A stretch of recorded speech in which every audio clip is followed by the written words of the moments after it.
ఈరోజు గుంటూరు రేంజ్ ఐజీసార్ ఆదేశాల మేరకు ఈరోజు ఎన్సీఎంఎస్ సబ్ డివిజన్ పరిధిలో వినుకొండ పట్టణంలోని హనుమాన్ నగర్ లో కార్నర్ చర్చ్ ఆపరేషన్ చేయడం జరిగింది.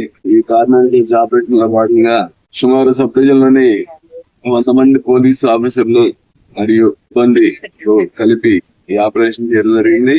ఆపరేషన్ లో భాగంగా సుమారు 81 రికార్డ్లెస్ వెహికల్స్, వెనక్కి చేస్తున్నటువంటి వెహికల్స్ అన్ని కూడా రికార్డ్లెస్ వెహికల్స్, వాటితో పాటు 4 ఆటోలు, 3 ఆటోలు అవి కూడా రికార్డ్లెస్ ఉన్నాయి.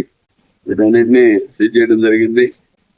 ఈ రికార్డ్లెస్ ఆటోలు కానీ వెహికల్స్ కానీ బండ్లు ఓనర్స్ అయితే ఉన్నారు కానీ వాళ్ళ దగ్గర రికార్డ్స్ ఏం లేవు. మరి వాళ్ళు సాయంత్రం లోపు రికార్డ్స్ తీసుకొచ్చి వినుకొండ సీఏ గారిని కలిసి బండ్లు తీసుకోవచ్చు.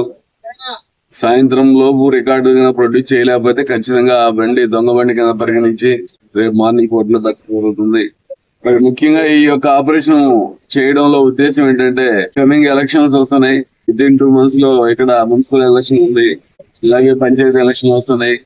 ముఖ్యంగా మీరు ఈ రాకపోయే మున్సిపల్ ఎలక్షన్ లో ఎవరు కూడా ఎలాంటి గొడవలకి పార్టిసిపేట్ చేయకుండా ప్రశాంత వాతావరణంలో మీ యొక్క ఓటును మీరు వేసుకొని